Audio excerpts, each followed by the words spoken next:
In the winter of 1970, a federal radiation safety inspector named Frank Butrico was standing roughly 900 feet from a hole in the Nevada desert. He had done this before, hundreds of times. He knew the protocols, knew what the gauges should read, knew what the sky was supposed to look like after an underground nuclear detonation. What he did not know, as he stood in the cold morning air of December 18th, watching the countdown clock tick toward zero, was that in a few seconds the ground beneath him was going to betray everything the Atomic Energy Commission had been telling the American public for 20 years. At 7:30 in the morning, the Baneberry device detonated 912 feet underground in Area 8 of the Nevada test site. The explosion had a yield of 10 kilotons. Within seconds, a crack split open in the desert floor nearly 300 feet long. The fissure ran toward the surface like something trying to get out. Then it did get out. A geyser of radioactive gas and dust erupted from the earth, climbing 8,000 feet into the Nevada sky in under 2 minutes. Butrico ran. Other workers ran. The cloud kept rising. 860 employees at the test site were exposed to radiation that morning. 86 of them received doses that exceeded the quarterly federal limit.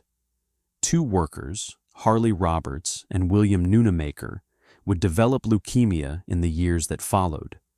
Both would die. The Baneberry accident made the news for a few days, generated some congressional concern, and then faded into the background noise of a country fighting a war in Southeast Asia. But Baneberry was not an isolated incident.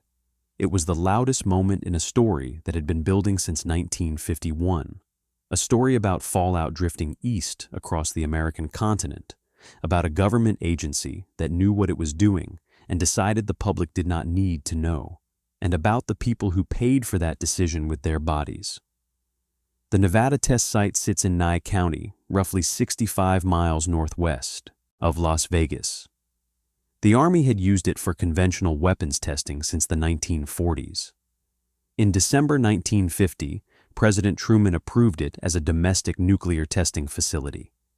The first test, a device called Able, detonated on January 27, 1951. It was dropped from a B-50 bomber and yielded 1 kiloton. The fireball was visible from Las Vegas. Tourists at the Desert Inn reportedly climbed onto the roof to watch. The local papers ran photos. The Atomic Energy Commission, which ran the tests under civilian authority but in close coordination with the military, distributed safety literature to Nevada communities before the blast began. The literature said the tests were safe. It said radiation levels would be monitored. It said residents had nothing to fear. What the literature did not say, because the AEC had decided not to say it, was that atmospheric nuclear testing produces fallout. That fallout does not stop at county lines or state borders. That the prevailing winds over the Nevada test site blow predominantly northeast and east, and that the towns and cities that sat in that wind corridor had no idea they were being used as an open-air laboratory. The AEC had a word for the people who lived downwind. They called them low-use segments of the population. The phrase appeared in internal planning documents from the early 1950s. It was not used publicly. Publicly, the AEC's message was simple. The tests were necessary for national security. The risks were manageable, and the program was proceeding responsibly. The first years of atmospheric testing at the Nevada test site produced fallout events that were visible, measurable, and in retrospect, alarming. During Operation Ranger in 1951, fallout from the Easy Shot contaminated parts of Nevada and Utah. During Operation Buster Jangle later that same year, the dog shot produced a cloud that carried fallout across Nevada, Utah, Colorado, and into the Midwest. The AEC monitored these events with a network of detection, stations scattered across the country. The stations recorded the data.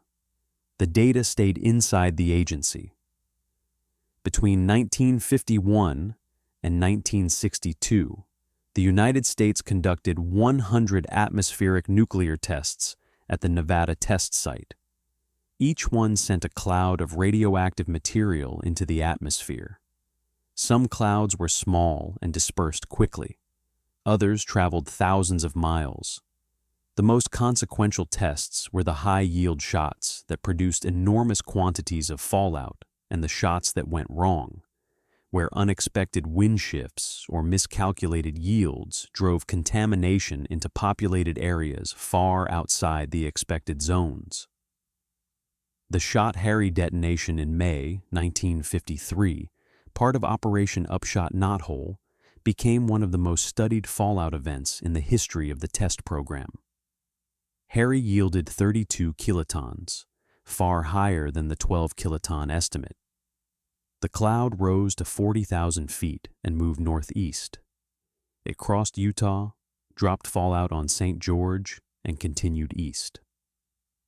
AEC monitors recorded radiation levels in St. George that exceeded safe limits for drinking water and food crops.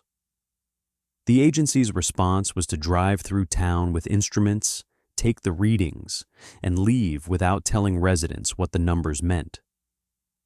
Sheep ranchers in Iron County, Utah, began noticing something wrong with their flocks in the weeks after Shot Harry. Ewes were dying in abnormal numbers. Lambs were being born with grotesque deformities, missing legs, organs outside their bodies, wool that fell out in patches. One rancher named Kern Bullock lost over 4,000 sheep in a matter of months. He contacted the AEC. An AEC investigator came out, examined the animals, and wrote a report concluding that the deaths were caused by malnutrition and poor range management. The report was wrong, and the people who wrote it knew it was wrong. Internal AEC documents declassified decades later showed agency scientists believed the sheep deaths were radiation-related from the beginning. The decision to attribute the losses to poor husbandry was made at a policy level, not a scientific one. The AEC needed the testing program to continue. An admission that the tests were killing livestock in Utah would have created the kind of public pressure that could have forced a shutdown. So the agency fabricated an alternative explanation and defended it in court when the ranchers sued. Harold Knapp was not the kind of man the AEC expected to cause trouble. He was one of their own, a scientist working within the agency's Fallout Studies branch in the early 1960s. Knapp had been tasked with reviewing fallout data from the Nevada tests, and what he found disturbed him. The AEC had been calculating radiation exposure to downwind populations using a methodology that systematically underestimated the actual dose. The agency's model focused on external gamma radiation, the kind that comes from fallout particles sitting on the ground. What it largely ignored was internal dose, specifically the dose from radioactive iodine 131 that settled on pasture grass, was eaten by dairy cows, concentrated in milk, and was then consumed by children whose thyroids absorbed the iodine at far higher rates than adult tissue. Knapp calculated that children in communities downwind of the Nevada tests had received thyroid doses from milk that were orders of magnitude higher than what the AEC had been reporting. He wrote up his findings and submitted them internally. The agency's leadership suppressed the report. Knapp pushed back. He was eventually allowed to publish a modified version through a technical publication in 1963, but the AEC moved to discredit his methodology publicly. The internal response was different. Agency scientists argued among themselves about whether Knapp was right. Many of them believed he was. The official position, though, was that he was not, because the official position had to be that the testing program was safe. The communities that lived in the fallout corridor knew something was wrong long before the government acknowledged it. In the small towns of southwestern Utah, southern Nevada, and northern Arizona, residents who had watched the test clouds pass overhead in the 1950s began noticing patterns in the 1960s. Leukemia cases in children, thyroid cancers in adults who had been young during the testing years, clusters of the same rare cancers appearing in towns too small to produce such numbers by chance. These communities had names: Cedar City, Utah; St. George, Utah; Fredonia, Arizona; Caliente, Nevada; Parowan, Utah. People in these places called themselves Downwinders. The term was not yet in common use, but the identity was forming. People who had been exposed to something the government had done, who had gotten sick from it, and who could not get anyone in Washington to admit it. The difficulty of their position was in the nature of radiation exposure. Cancer has many causes. A leukemia case in Cedar City in 1965 could not be definitively linked to shot Harry in 1953. The AEC understood this. The epidemiology was their protection. Without a definitive causal chain, the agency could dispute every individual case, while the overall pattern became unmistakable to anyone willing to look at the data honestly. In 1979, a physician named Joseph Lyon published a study in the New England Journal of Medicine analyzing childhood leukemia mortality in Utah counties exposed to Nevada test site fallout between 1951 and 1962. His data showed that leukemia deaths in children aged 14 and under were nearly 3 times higher in high fallout areas than in low fallout areas during the testing years. The study was not the first to suggest the connection, but it was the most rigorous, and it hit at a time when American confidence in government institutions was already battered. 3 Mile Island had just happened. The Church Committee hearings had exposed CIA abuses. The Pentagon Papers were still in recent memory. Lyon's study landed in a country that was ready to believe its government had lied to it about radiation. The litigation that followed was historic. In 1982, a federal district court judge named Bruce Jenkins heard the case of Irene Allen versus United States, a consolidated suit brought by 24 Downwinder families from Utah against the federal government.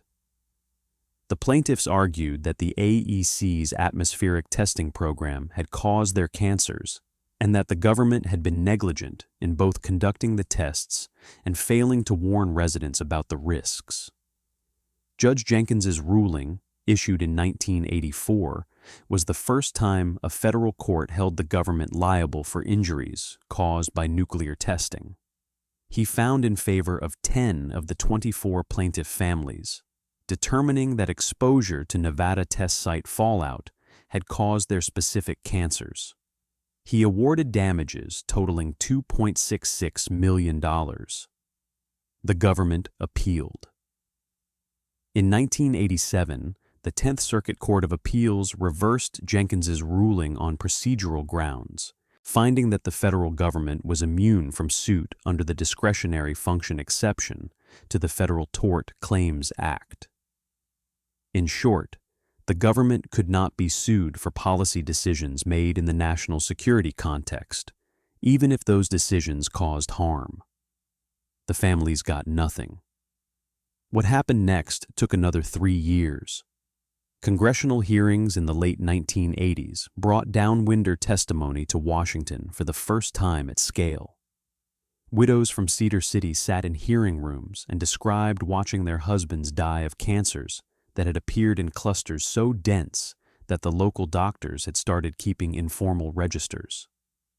Veterans who had participated in the tests, men who had been marched toward detonation sites as part of military exercises designed to test troop performance in a nuclear environment, testified about radiation exposures they had never been told the full extent of. Baneberry workers and their families described the 1970 accident. The political pressure from these hearings produced the Radiation Exposure Compensation Act, which passed in 1990. RECA, as it became known, created a compensation program for three groups: downwinders in specified counties of Nevada, Utah, and Arizona; uranium miners who had worked in the western United States between 1942 and 1971, and above-ground test site workers. The program set fixed payment amounts. Downwinders who could demonstrate they had lived or worked in designated areas during specified periods and who had developed one of a list of covered cancers were eligible for $50,000. Test site workers could receive $75,000. Uranium miners could receive up to $100,000. The payments were not structured as compensation for individual harm in the legal sense. Congress explicitly called them payments for injuries suffered as a way of acknowledging a moral obligation without conceding legal liability. For many downwinders, the distinction felt like a bureaucratic evasion. But for families who had spent years being told their cancers had nothing to do with the tests, any acknowledgement was something. The program had problems from the beginning. The geographic coverage was narrow. Only specific counties in 3 states were included in the downwinder category, despite the fact that fallout had traveled far beyond those borders. People in Colorado, Idaho, Montana, and even the upper Midwest had received measurable doses from Nevada tests, but were excluded from any compensation. The list of covered cancers was limited and did not include several conditions that epidemiological data later associated with radiation exposure. The evidentiary requirements were burdensome for communities where medical records from the 1950s and 1960s were incomplete, and the amounts, particularly for downwinders at $50,000, were widely viewed as inadequate given the suffering involved. Administering RECA fell to the Justice Department. Between 1990 and the early 2020s, the program paid out over $2.5 billion to more than 39,000 claimants. The numbers sound large until you consider that tens of thousands of additional claims were denied, and that the covered population represented only a fraction of the people who had actually been exposed. The Baneberry case illustrates the narrowness of the program's reach in concrete terms. Harley Roberts, one of the 2 workers who died after the 1970 accident, was a radiation safety monitor at the test site. He developed myeloid leukemia and died in 1974. His case became a focal point for litigation over test site worker compensation. William Noonamaker, the other Baneberry worker who died of leukemia, had a similar trajectory. Their families fought for years to establish the connection between the accident and the deaths. The government's legal teams argued the cases were not definitively causal. The pattern at the AEC was consistent across decades. When a fallout event occurred, the internal response was to document it carefully and restrict the documentation. When scientists within the agency found evidence of harm, the findings were managed. When communities reported health problems, the agency sent investigators who produced reports that attributed the problems to something other than radiation. This was not the behavior of an agency that was uncertain about the risks. The internal correspondence shows an agency that understood what the testing program was doing and had decided that national security considerations outweighed the obligation to tell people the truth. A document from 1953, written by an AEC official named James Reeves, laid out the agency's communication strategy explicitly. Reeves wrote that the goal should be to keep the public from feeling any undue anxiety, to avoid making the local residents radiologically conscious, and to ensure that information about fallout does not get ahead of us. The document was not declassified until the 1990s. By the time it became public, everyone named in it was dead. The fallout maps that researchers reconstructed from AEC monitoring data in the 1990s and 2000s told a story that the agency had spent 40 years trying not to tell.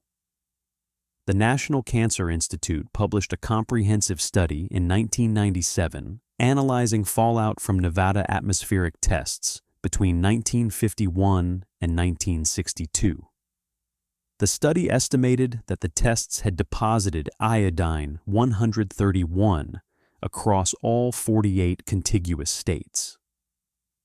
The highest doses went to children in areas directly downwind, but measurable deposition reached every county in the country. The NCI estimated that the tests might have caused between 11,000 and 212,000 thyroid cancers in the United States, with a central estimate around 49,000 cases. The wide range reflected the uncertainty in dose reconstruction models, but even the low end was a number that represented thousands of real people. The study also estimated that some of the highest doses outside the immediate vicinity of the test site went to children in parts of Idaho, Montana, South Dakota, and the upper Midwest, places that fell under the densest fallout plumes during specific test sequences. None of those states were included in RECA's downwinder coverage. In 2000, Congress amended RECA to expand coverage somewhat, adding counties in Nevada that had previously been excluded and modifying some of the evidentiary requirements. The changes helped some claimants but left the geographic gap intact. Advocates for expanded coverage spent the next 2 decades pushing for further amendments. The communities that had organized around downwinder advocacy in the 1980s and 1990s did not dissolve after RECA passed. In Cedar City and St. George, survivor networks continued to document new cancer cases to help families navigate the compensation process and to press for congressional action on the program's limitations. The pattern of illness they documented tracked what the epidemiological literature had been showing since Lyon's 1979 study. Thyroid cancer rates in downwinder communities remained elevated compared to national averages. Researchers who followed cohorts of test site workers found excess mortality from cancers of the hematopoietic system. Studies of uranium miners confirmed what miners and their families had known for decades. Working in unventilated uranium mines in the post-war years, breathing radon daughters and ore dust, had been a death sentence for thousands of men. The uranium miner's story is in some ways more straightforward than the downwinder's story, because the exposure pathway was direct and occupational. The men who dug uranium out of the Colorado Plateau in the 1940s and 1950s were working in conditions that health physicists within the government's own program understood to be dangerous. Internal documents from the Public Health Service showed that federal officials had data by the mid-1950s indicating that underground uranium miners were dying of lung cancer at rates far above baseline. The data was compiled and shared among agencies. The miners were not told. Many of the miners were Navajo. The uranium deposits of the Colorado Plateau ran through the Navajo Nation, and the mining companies that held the leases hired extensively from the local population. Navajo miners worked in the same conditions as their white counterparts, breathed the same contaminated air, and developed the same lung cancers. When the deaths came, the community had to navigate a compensation system that had been designed without much attention to the specific circumstances of tribal members, many of whom lacked the kinds of documentation the program required. RECA's uranium miner provisions were written to include Navajo workers and to accommodate the documentary challenges their claims presented, but advocates for the Navajo Nation argued for years that the program fell short in practice. The expansion of RECA that Congress passed in 2022, which extended the program's coverage to additional geographic areas and added post-1971 uranium workers, was the most significant change to the program since 2000. It passed the Senate but stalled in the House, caught up in budget negotiations and the general legislative dysfunction of a divided Congress. For downwinders in Idaho and Montana and Colorado, who had been waiting since 1990 for the program to recognize that fallout did not stop at the Nevada border, the failure of the expansion to become law was another iteration of the same experience: acknowledgement in principle, inaction in practice. The people who are still fighting this today are mostly the children and grandchildren of the people who were exposed. The original downwinders, who participated in the Allen versus United States litigation, who testified before congressional committees in the 1980s, who organized the community groups that pushed for RECA, are mostly dead now. Many of them died of the cancers that brought them into the fight. Their descendants inherited not just the legacy of exposure, but the ongoing effort to do something about it.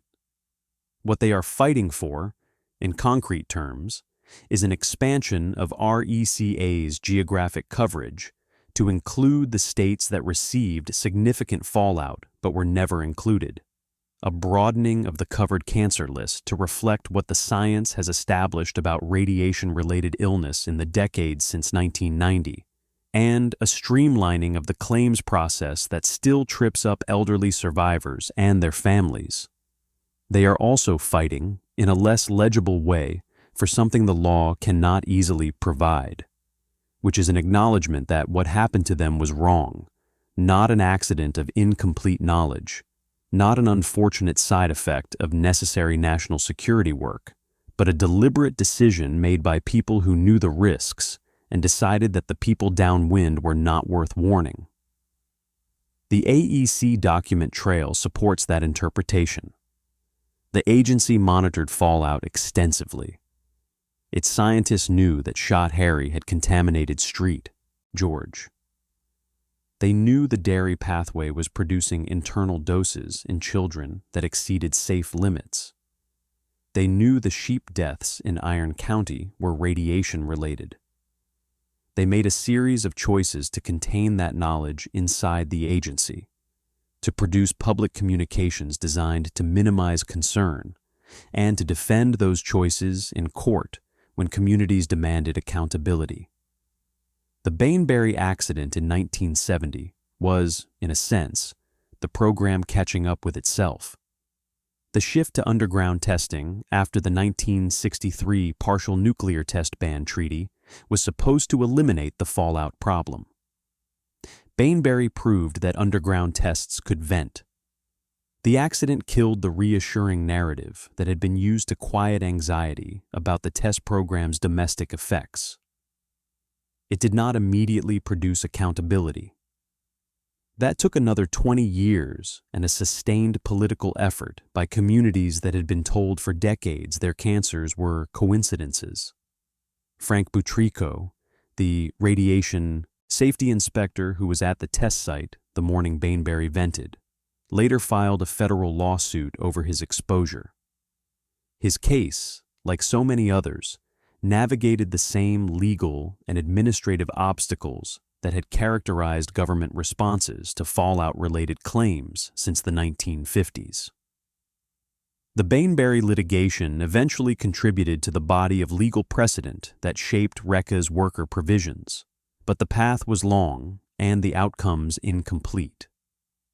The Nevada test site is called the Nevada National Security Site now. Testing stopped in 1992 when the United States declared a moratorium on nuclear tests. The land remains federally controlled, used for subcritical experiments and national security research. The craters from 828 nuclear detonations are still visible from the air. a pocked landscape that extends across roughly 1,360 square miles of the Mojave Desert. Tourists can take official tours of the site on certain days. The observation points look out over terrain that was the center of American nuclear strategy for 4 decades. The downwinder communities to the east are still there too.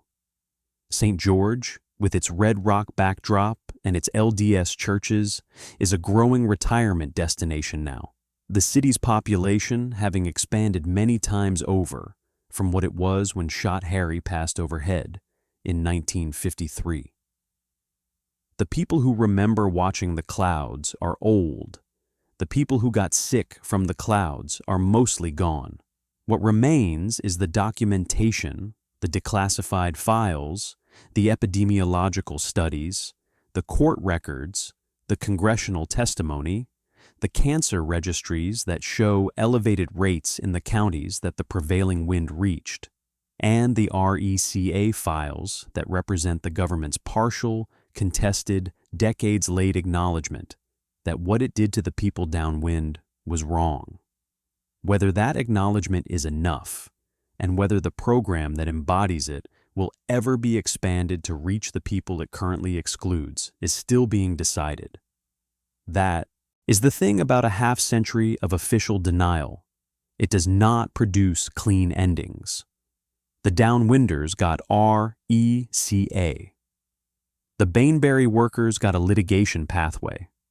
The Navajo miners got a provision in a program that their advocates have spent 30 years arguing is inadequate. The people in Idaho and Montana and Colorado got nothing yet. What they are all waiting for, underneath the policy arguments and the compensation claims and the congressional testimony, is something simpler and harder than any statute can deliver. They are waiting for the people who made those decisions in the 1950s and 1960s, the ones who wrote the memos about keeping the public from becoming radiologically conscious, to be held responsible in some final, legible way. Most of those people are long dead. The records they left behind make it impossible to claim they did not know. What they knew and what they chose to do with that knowledge is the permanent indictment that no compensation program and no legislative amendment can fully address, which is perhaps why the communities that lived under those clouds are still talking about it 70 years later.